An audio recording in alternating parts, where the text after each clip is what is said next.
일단은 국민의힘 후보가 17명, 20명이라고 하는 것은 민주당과 가장 차별화입니다. 네. 뭐 거의 뭐 토론의 여지도 없이 한 사람으로 일관되게 가고 있는 그런 1인 정당, 독주 정당, 또 독점 정당하고는 차별화돼서 다양성, 다원성을 가진 많은 사람들이 경쟁을 하고 그 경쟁을 통해서 후보를 결정한다고 하는 것은 그게 바로 민주정당이고 그게 바로 민주당보다 국민의힘이 말로는 당명은 민주당이지만 민주가 없는 당보다는 네. 국민의힘이 훨씬 민주정당답다 이렇게 얘기를 하고 예. 아까 김문수 그 장관의 얘기 같은 경우는 대한민국은 정당 선택의 자유가 있습니다. 나갈 수도 있고 들어올 수도 있고 당을 만들 수도 있고 그 자체는 걸림돌이 되지 않는다고 보고 예. 그다음에 김문수 장관 같은 경우는 온 국민들이 다 알고 있지만 정말 한 인간이 한 인생이 살아가면서 이렇게까지 자신을 헌신할 수 있을까? 그 자신이라고 하는 게 무엇을 위한 헌신이냐 그러면 자유, 민주, 네. 그리고 국가, 국민을 위해서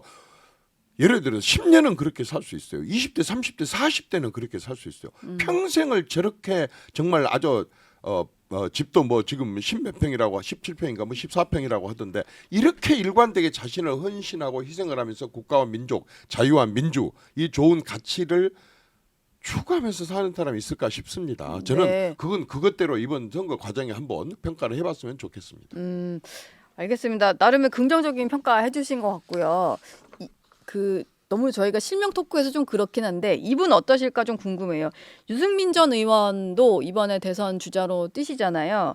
근데 이번에 얼마 전에 대구 가셔서 박근혜 전 대통령과는 이제 오해를 풀고 싶다. 이게 오래된 자기의 바람이다. 이런 얘기를 했어요. 그래서 배신자 프레임도 100% 잘못된 거다. 이런 얘기 하셨는데 이건 좀 어떻게 들으셨나요? 저는 뭐 그분이 아까 그런 건 사적인 것이기 때문에 그렇지 예. 않습니까? 그뭐 박근혜 대통령하고 본인의 사적인 문제니까 우리가 언급할 사안은 아닙니다.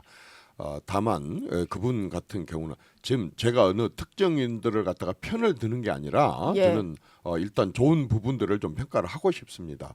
그분도 일관되게 대통령을 꿈꿔왔었고 특히 경제 부분에 있어서는 굉장히 개방적인 사고를 가지고 이렇게 해오신 분이거든요. 네. 그래서 어쨌든 정치권에 또 국민의힘 내부에 굉장히 많은 토론을 불러일으킬 수 있는 아젠다와 이슈를 제기하고 있는 것은 맞습니다.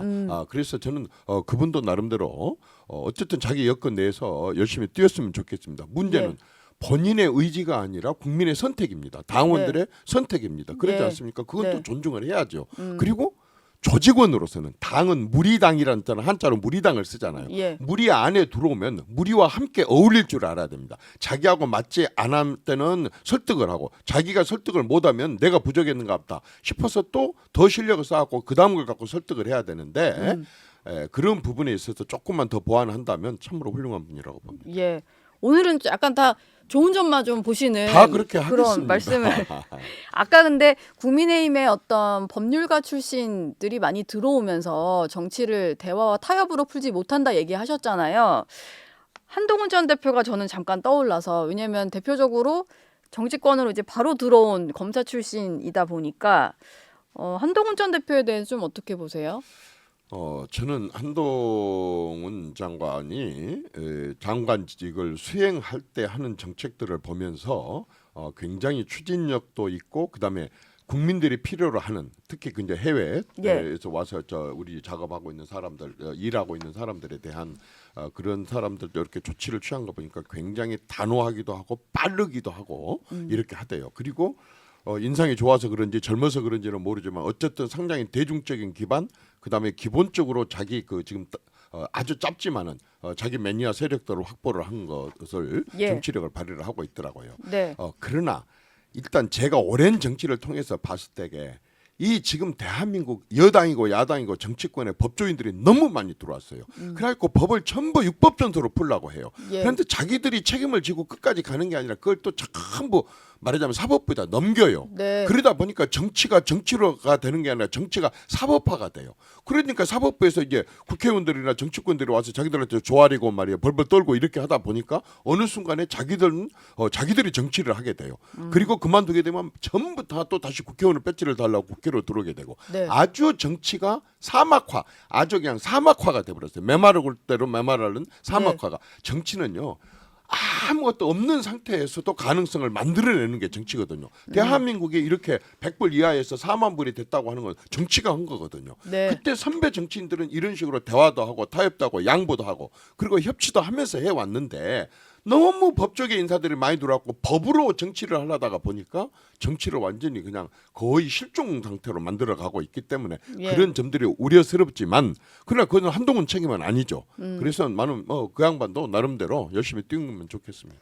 근데 한동훈 전 대표 같은 경우도 이번 탄핵 국면에서 배신자라는 꼬리표가 좀 붙었잖아요. 이건 극복이 가능할까요? 본인들이 각오한 거 아니겠습니까? 예. 그런데 그것이 어떤 쪽에서는 배신자로 보지만 또 어떤 쪽에서는 정의의 사나이들로 보는 거니까 네. 그건 본인들이 국민들을 설득을 해 나가야 됩니다. 그 설득을 못 한다고 한다 그런다면 그건 네. 본인 책임이고 그러나 어떤 누구든지 배신자 프레임에 갇혀 있는 사람들은 한번 기억을 해야 될 게 있습니다. 네. 아까도 얘기했지만 무리 안에 들어오면 무리에서 있는 대로 얘기를 하고 그게 싫으면 나가는 겁니다. 나가서 가서 당도 만들 수도 있고 무소속으로 나갈 수도 있고 그게 대한민국 헌법입니다.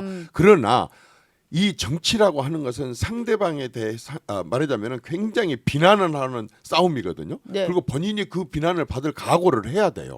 남에게 승복할지 모르는 사람은 절대로 남한테 승복을 요구해서도 안 됩니다. 그런 네. 사람들이 지도자 돼갖고 당신은 다른 사람들에 대해서 이런 식으로 끌어내리고 공격하고 비난만 했다가 이제 지도자가 됐으니까 화합해서 나를 밀어달라? 예. 이건 염치 없는 일 아니겠습니까? 그래서 그런 게 바로 정치입니다. 누구든지 다 하면 왜 정치인 다 누구든지 다 국회의원 못 하겠습니까? 아까 배신자 프레임을 당하고 있는 사람들은 분명하게 조직 안에 들어와 있으면 조직원으로서의 역할도 할 수 있어요. 그 안에서는 얼마든지 문제 제기를 하라 이겁니다. 네. 그럼 그것이 안 된다 그래서 그 판을 깬다?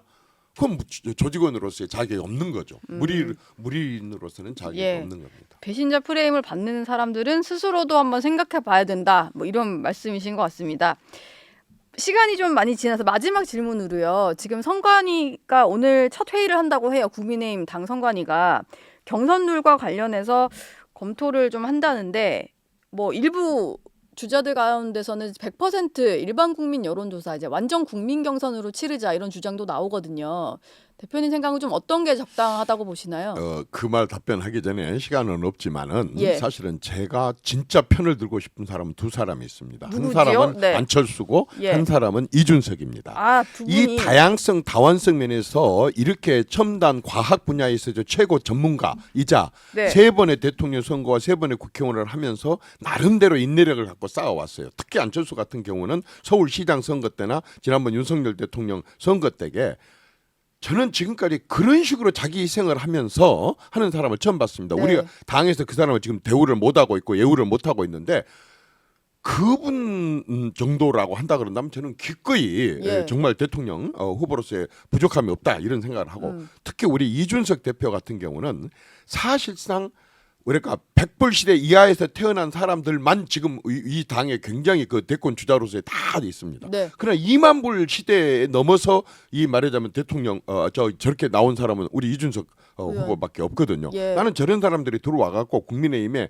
완전히 그 확장력을 좀 키우고 예. 20, 30, 40 MZ 세대들 이런 사람들을 대변하는 사람이 됐으면 좋겠다는 생각이 들고 네. 아까 눌 같은 경우는 그냥 한마디만 하겠습니다. 네. 이제는 늦었습니다.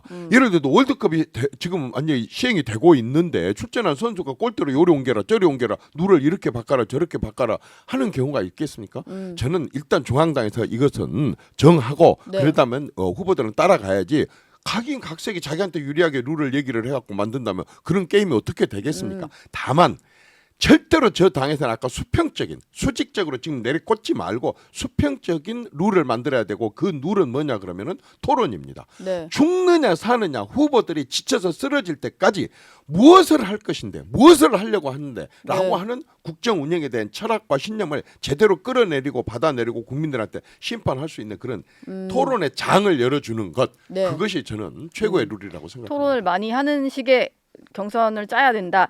이준석 의원 얘기를 짧게 하고 마무리를 할게요. 아까 좀 이제 국민의힘으로 와서 뭐 어떤 얘기를 하셨는데 지금은 이제 본인은 개별적으로 개혁신당 후보로 완주를 하겠다라는 거잖아요. 근데 궁극적으로는 나중에 후보 뭐 통합을 하든 아니면은 뭐 크게 봤을 때는 나중에 당을 합치든 이런 식의 좀 작업이 필요하다라고 보시나요? 지금까지 선배 정치인들이 그렇게 해왔지 않습니까? 3당 합당도 그랬었고 또 저기 뭡니까 DJP 연합도 그래 왔었었고 예. 옛날에 노무현 대통령께서도 정몽준 의원과도 그렇게 해 왔었었고 이날 이때까지 해온 게 그게 바로 정치입니다. 그렇기 때문에 당연히 지금 이준석 대표가 그렇게 얘기한 것도 절대 맞습니다. 그러나 정치라고 하는 것은 항상 고정된 석화가 아니라 정말 언제든지 가능성을 두고 하는 것이기 때문에 네. 저는 국민의힘 쪽에서 먼저 이준석 대표를 모시려고 하는 노력을 아주 정말 열심히 또 진정성 있게 해 가지고 예. 모시고 함께 가는 것이 저는 국민의힘에도 네. 유리하다고 생각을 합니다.